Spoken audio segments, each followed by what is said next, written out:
Ahoy, mateys! Okay. Anyways, my name is Tori, and thank you for joining another virtual bird walk with Chirp Nature Center. I hope you guys are ready to go on a cruise. And just to let you know, Chirp Nature Center is a wild bird store located in Big Bear Lake, California. This is Chirp's second year of free public bird walks, which take you to birding hotspots in our local area. And in celebration of our successful birding season, our final event was a bird cruise aboard the Big Bear Queen. And this is what you're seeing footage of right now. And this is our final bird walk of the 2020 season, but they will be back next spring. And I will fill you in on how to make sure that you get all that information and you're part of the next year's bird walks. Okay, so I want to focus on the cruise we're about to take today. So during our in-person cruise, we saw over 600 different birds, 25 species, and we had a great time. We actually had so much fun identifying birds in and around the lake. We're going to take you back there now virtually, because ultimately our goal is to get you connected to nature through birding any way we can. In fact, go ahead, post where you are from and where your favorite bird watching spot is located. We would love to hear from you. All right, so before we get on board and identify some birds, let me introduce you to our guide for today. His name is Randall Putz, and in 2018, Randy created Chirp Nature Center, and you'll see a lovely picture of him and his wife, Beth. Now, he's a nature enthusiast, meaning that he's been passionate about connecting people to nature using birds as inspiration. And not only does Randy talk the talk, he hikes the mountains. So it's a fun fact, but Randy is a true mountaineer. He's climbed Mount Hood, Mount Rainier, and Mount Whitney 3 times. And he's leading us on our bird cruise today. So it looks like we're ready to get started. It is a glorious morning and I am down by the lake. We're here for a bird walk, kinda. And we are actually going to go walk on water. So for this Chirp Bird Walk, we are going to take a cruise on the Big Bear Queen. We're going to focus on birds that we would see in and around the lake. It's going to be pretty cool. He's right. Just look at where we're headed. So the Big Bear Queen is docks at the Big Bear Marina, which is a convenient 3-minute drive from Chirp, which is located in the Big Bear Village. The Big Bear Queen will take you on approximately a 90-minute tour around the lake's edge. And this is perfect for locating birds and identifying them because, as always, you want to be near water when you are bird watching, because the more water, the more bugs, the more birds. So what better way to be near water than to be on top of it? So now that we are in the perfect birding location, let's make sure we are well equipped to start identifying. So of course I have my standard bird watching gear with me. I have my trusty Zeiss binoculars. I have my Peterson's field guide. I have my wild bird checklist. And I also have on my mobile device eBird, so that I can help out a little bit with citizen science and help keep track of the birds in and around the area and birds that we will see today. So I'm ready. I hope you are. Let's go.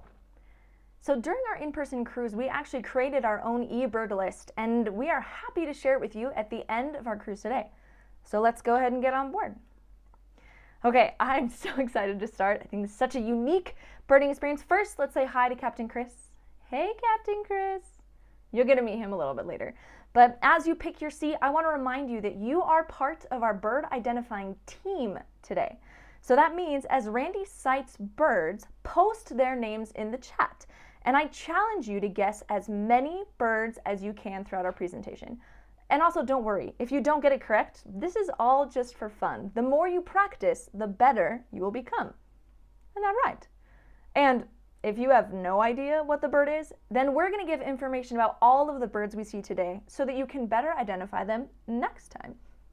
So really, it's a win-win for everyone. Okay, so it looks like we are pulling out of the Big Bear Marina on the Big Bear Queen. Again, so excited to have you aboard. And, oh, wow, Randy is already on top of the game and is scoping the lake for our first bird. So go ahead and get those little chat fingers ready, and let's start identifying. As we were leaving the dock just moments ago, I looked out into the shallower water where there was more plant life, and I noticed this particular bird. that is gray, brown, and black. It looks a lot like a female mallard, but it has a thinner, darker bill. These birds feed on the plant life. They'll also steal food from other birds like American coots as they come towards the surface. We've been happy to see that these birds have increased in numbers since the 1980s due to conservation efforts, and because we've lost 30% of our birds in the last 50 years, it's great to see those numbers in some cases come back. Conservation really does work. These birds will lay their eggs in clutches of 7 to 12, and they'll typically do it on islands in marsh areas. This is the Gadwall. Congratulations on identifying your first bird. This is the Gadwall. And as Randy mentioned, the egg clutches consist of about 7 to 12 eggs, but only one egg is produced a day. So the mom is technically laying eggs for a week to 2 weeks. And because it takes so much energy to lay these eggs, females will eat more invertebrates than males and use nutrient reserves stored in their body during winter while laying their eggs. Let's listen to the late night call of a female, probably wanting a midnight snack.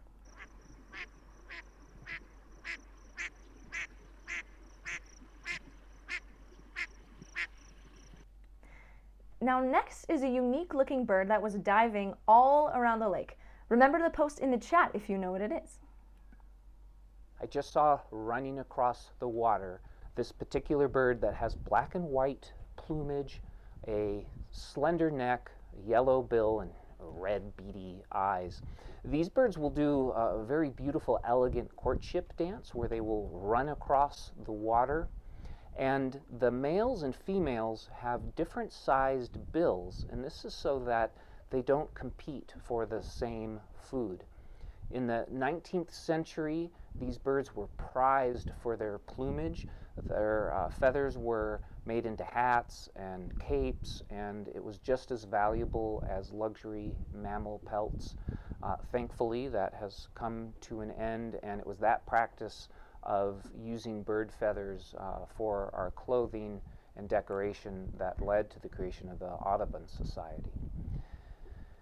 These birds will eat their feathers, believe it or not, and they believe that they do this to protect their stomach lining from sharp fish bones that they eat. This is the western grebe. These are quite magnificent birds, and I hope you saw the video of them running across the water. We got to see many different western grebes on our lake in the in-person tour, and interesting to note, they're actually carnivorous. They're very aggressive and they eat mostly fish. So they'll dive down and spear fish with their long bill. Now this is the largest North American grebe. It's about 24 inches long, so if you imagine 1.5 bowling pins stacked on top of each other, and then they're about 1,400 grams, so 2 basketballs. Pretty big for a bird. It's easy to just hear the western grebe. They have a very distinct, high-pitched creak creak sound, but I'll just have you listen to the real thing.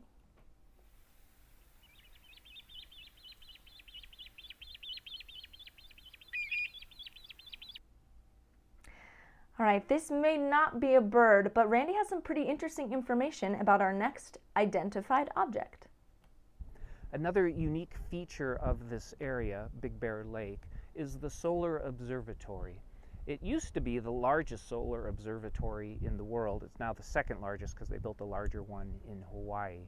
It's here because of the altitude, which makes for thinner atmosphere for it to look at the sun. And it's also here out on the middle of the lake because the cool water helps reduce refraction and the heat that would disrupt typical telescope viewing. Solar observatory. And not only is the observatory a unique feature of Big Bear Lake, but it is also a structure that our next bird enjoys swimming around. Have you seen this little guy before? Watch for this small, dark bird bobbing around on the lake's surface. It's very compact and they are excellent divers. They will dive down and get crustaceans and amphibians and all small fish, all kinds of different animals that they will eat.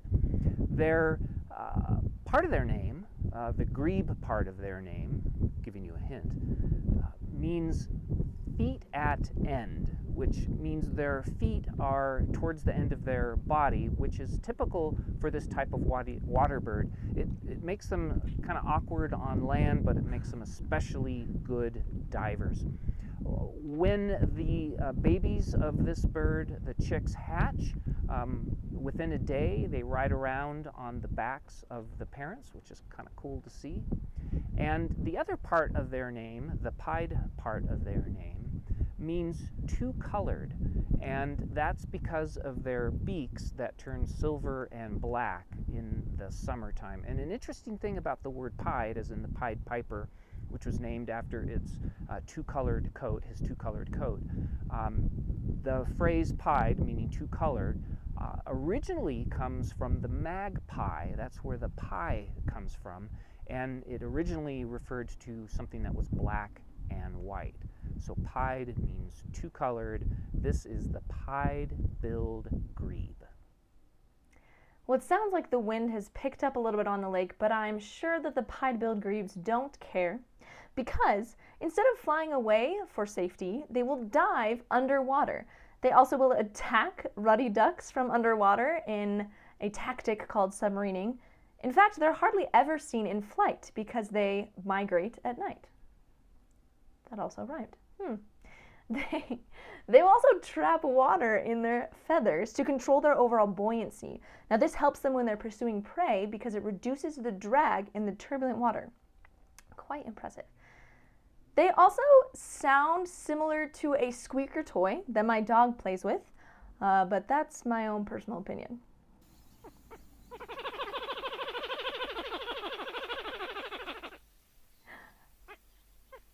Yeah, I just love that sound. All right, well, it looks like we're moving inland to do some more bird scouting along the shoreline. So be sure to post in the chat and share your knowledge about this next bird that we're going to identify, because it's pretty unique. In shallower water, like is behind me in Grout Bay, we'll also see this other bird. It's taller, it's gray-blue in color. It likes to stand in the shallow water statue-like and waiting for prey to come by, which it will very quickly thrust its beak and pierce it to get itself a meal. This is the largest of its type in North America, and it can actually hunt day and night. It has special photoreceptors in the back of its eye that helps it see at night. This is the great blue heron. Now, the great blue heron is the biggest heron, but it still only weighs about 6 pounds because of its hollow bones. Now, there's select bird bones that are mostly hollow because they don't contain marrow. In fact, some bones, the hollow cavities, contain extensions of air sacs from the lungs, and this enables the birds to get oxygen it needs to fly quickly and easily. Great blue herons also have a specialized chest feather that continually grows and frays. They will use a fringed claw that's on the middle toe to comb this powdered down, and the down acts like a rag to remove fish slime and other oils from the feathers. They will also apply the powder from the down to their underparts to protect their feathers from swamp oils and slime. Now, they have a very loud squawk, and there's a space in between, so be sure to listen for this great blue heron's whole conversation.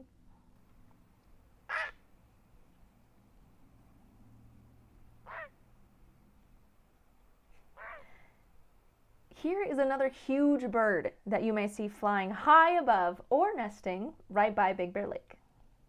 This morning, of course, we've seen a lot of other water birds, birds that we've talked about on our other bird talks and walks.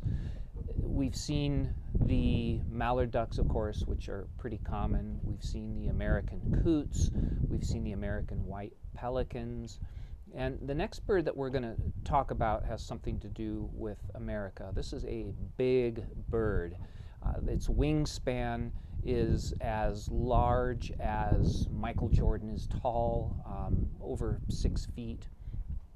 and they have a body that's big, a white head, and they actually nest in this area. Behind me is Grout Bay, and there is a nest for this bird that's out in the forest that we have a live cam on that we love to watch, especially during nesting season. These birds are pirates. They like to steal prey from other birds. They will follow and watch osprey, and they will even grab fish out of an osprey's claws or get the osprey to drop it and grab it in mid-air. This, of course, is the bald eagle. If you did, thank you for posting and helping us identify the bald eagle. Did you know that it has been the national emblem of the United States since 1782? However, Benjamin Franklin wanted the emblem to be a wild turkey instead because Franklin didn't like how eagles had a tendency to steal prey from other birds, and they were very vulnerable to harassment from smaller birds. Eagles also like to nest in luxury, so the largest bald eagle nest that's been recorded was in Florida. It was 9.5 feet in diameter. So let me give you some perspective. A king-size mattress is 6.6 feet from head to foot. So imagine 1.5 king-size mattress-sized diameter nest for these birds. It also was about 20 feet tall. So that's half as tall as a telephone pole. Talk about some prime real estate. And for the bald eagle's majestic look, it kind of has an underwhelming call, but it does make it easier to identify due to its distinct high-pitched whistle.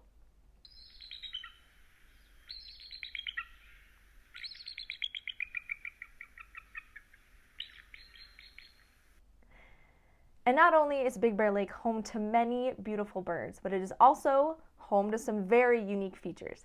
So I'm so excited to introduce you to the captain of the Big Bear Queen, Captain Chris, and he's going to fill us in on a little bit of Big Bear history. My name is Chris Bellows, captain and owner of Big Bear Queen Lake Tours. Been doing this for 31 years, started with my dad, Dave Bellows, and do tours of Big Bear Lake for the general public, tell them about the history of the valley and the lake. Out here enjoying the Chirp cruise today. But a lot of people don't know the history of Big Bear Lake, and that's actually for irrigation. It's a man-made lake. We're here at the Bear Valley Dam, and irrigation was kind of a new thing back then for irrigation systems. Back then they basically relied on what came out of the sky or local wells on farms. But a young Yale graduate by the name of Frank Brown had some ideas, graduated from Yale, and founded the town of Redlands. And its main industry was orange groves, 50,000 acres in its high point of irrigation. And the Big Bear Lake was one of the most unique irrigation programs of its day back in the 1880s. As a matter of fact, when the dam was down here, it was completed in 1884. Big Bear Lake at the time was the world's largest man-made lake and one of the most innovative irrigation systems in the world at the time. Irrigation for Big Bear Lake for orange groves is also long gone, pretty much managed today for recreation as we know it today. And a sanctuary for birds, the bald eagles. We have one of the highest bald eagle counts, the wintering bald eagles.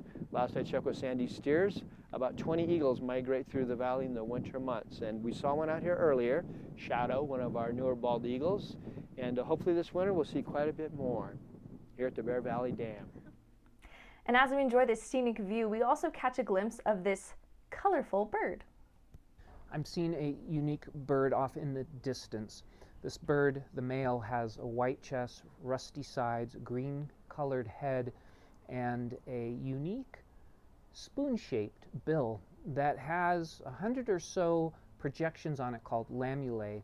And when this bird goes down into the muck, it will use these projections as a colander to filter out insects and small invertebrates. The female has an orange bill and is more of a brown color, and interestingly, the female, as a deterrent, will defecate on its eggs when it leaves the nest. This would be the northern shoveler, and they work together while feeding, rotating like a pinwheel, there we go, rotating like a pinwheel, stirring up the surface water and skimming it for food particles.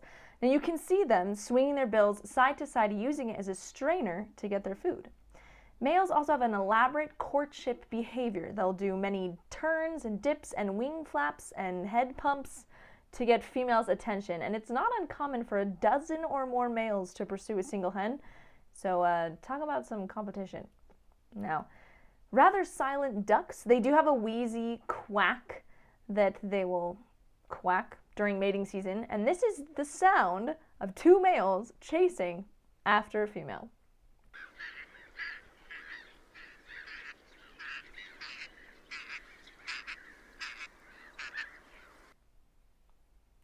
Well, besides birds, there are even more iconic features around this area, so our captain's gonna fill us in. A lot of people call it China Island, but the architecture is actually influenced from Japan. It's on Forest Service property, and for the first time in over 50 years, a new owner acquired the lease and did a major restoration to restore it to its original condition as it was built in the summer of 1912.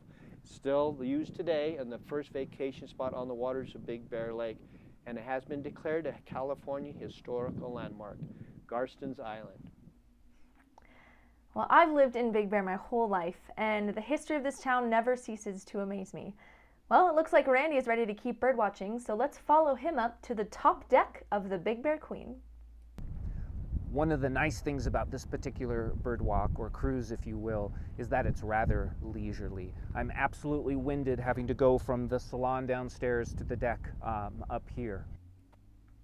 And while I'm up here on the deck, I'm looking on the water for particular birds along the shoreline, and I'm also looking up in the sky, and a bird that I will see often above me is one that is predominantly white with a gray back, an orange bill, yellow legs, and this is typically considered a coastal bird, but we will see them here inland.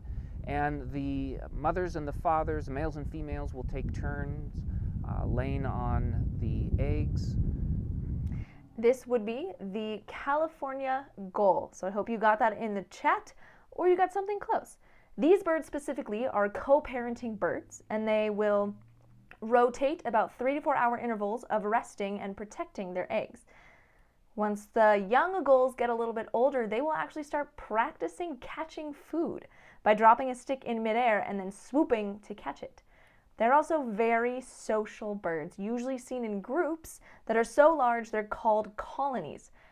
Just listen and you'll understand why.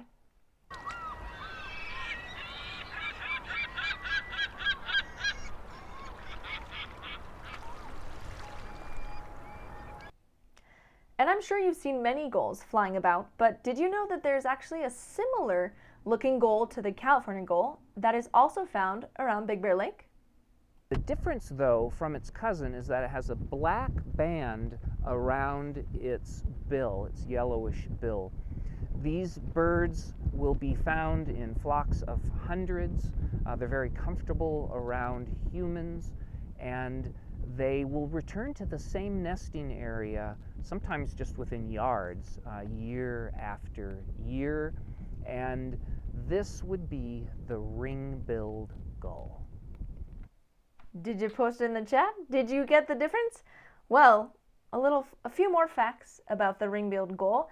They are actually migratory birds, and they use a built-in compass to navigate. They will rely on landmarks and high-altitude winds to provide directional clues. Directional cues. Now, 2-day-old chicks will also show a preference for magnetic bearings in the direction of fall migration. So even at 2 days old, they already know internally where they're going to migrate. Now, scientists have also found nests with pebbles inside. And this is because the gull parents will pull pebbles into the nests thinking that they are eggs that have gone astray. It's pretty thoughtful.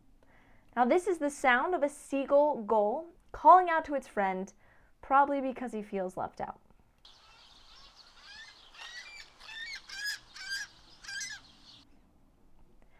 And since we're on the top deck, it's easy to not only see some more waterfowl, but to feed them from above.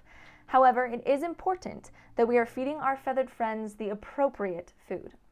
Another thing I wanted to share with you was the importance of not feeding bread to waterfowl, to ducks. It's like junk food for them. We want to avoid that. Instead, You want to get special waterfowl food like this that are high nutrient pellets. We have these available at Chirp, and please use that. Avoid the bread.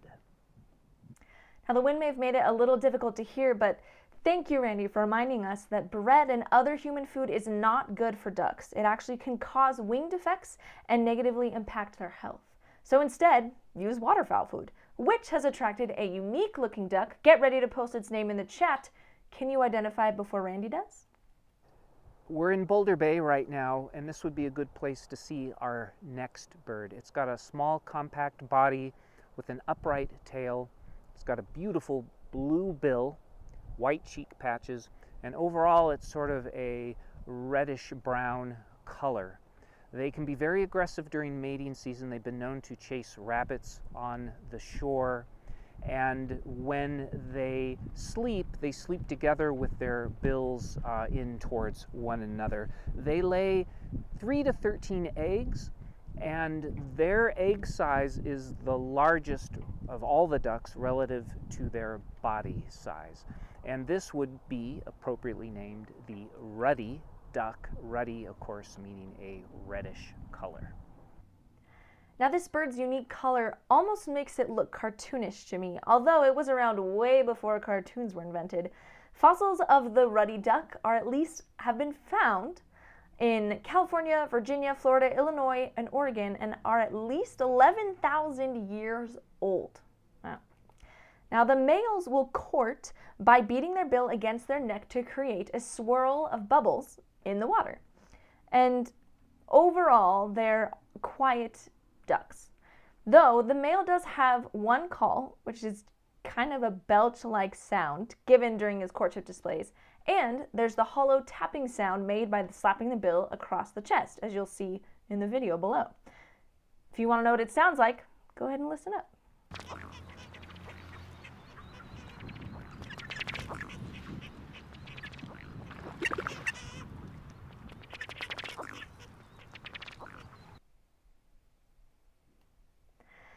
Well, it looks like we are headed home. So thank you so much again for joining us. Great job for identifying so many birds and for trying to identify birds. If you didn't get it, you've always got next time.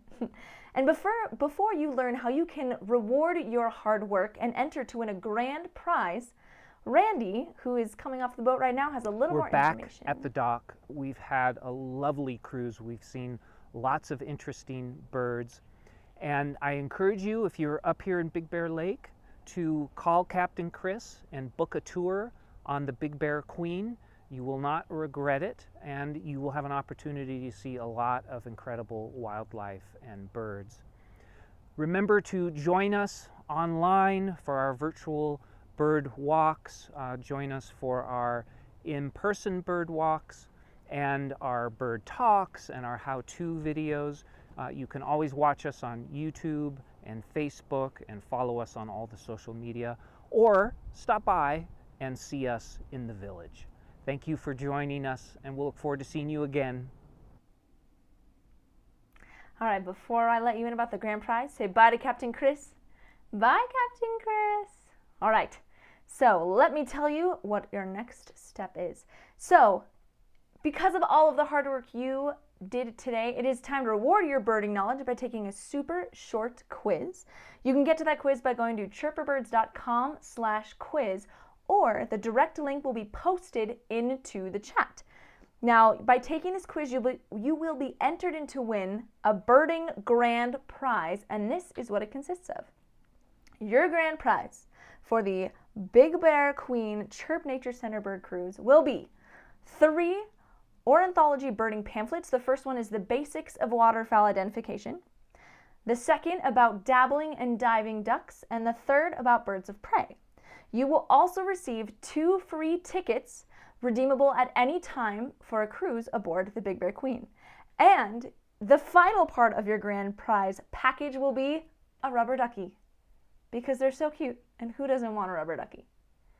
So, just for participating and taking this quiz, we want to send you a thank you from Chirp Nature Centers, and we will be mailing you this one-of-a-kind Chirp Nature Center only Eagle sticker. And that's just for participating. So go ahead and take this quiz, be entered to win the grand prize, and be guaranteed this beautiful eagle sticker. And don't forget, you only have 24 hours to complete this quiz. So go ahead, jump on right after this event's done, and test your birding knowledge. I also want to remind you of some of the upcoming virtual events that we have. So we have the Bird Talk, and now that's coming up on October 17th, this weekend. It's at 4 o'clock. It will be a virtual event, and it will be all about ominous owls. Let me tell you, it's a pretty fascinating presentation. We even have a guest speaker coming in, so that's something you won't want to miss. We also have our birding how-to, and this month we're going to focus on what's best for the nesters, because it is never too early to start preparing for our feathered friends and getting them all set to nest in the spring. And now the reason these how-to series came about was because we had a lot of customers asking questions like, how do I begin backyard birding? So we've created an entire how-to series about beginning backyard birding, and we've talked about seeds, feeders, all of those important information. So make sure you don't miss this one coming up on October 28th. Now, you don't need to wait until these virtual events to come hang out with us. We're located in Big Bear Lake in the village, but you can call us at any time or you can email us with your questions. You can always come visit us. That's one of the best things. I really enjoy being here. So, also, if you're joining from another location, check out our website, chirpforbirds.com. You can also follow us on our social medias. Now, we guarantee that you will be bettering your bird brain because we post fun facts about birds and we keep you updated on all of our upcoming events. So you can follow us on Facebook, Twitter, and Instagram. And I just want to remind you that this is our final live virtual bird walk event that's been happening this season. So be sure that you subscribe to our newsletter to know when we will be starting up again next spring. And you can subscribe to our newsletter through the quiz or by going to our website, chirpforbirds.com. All right, so before you fly away, go ahead and check the chat for the links. We're going to be posting the bird walk quiz. We're also going to be posting the eBird list. So make sure you take the quiz, check out the birds you saw, and we cannot wait to see you again very soon.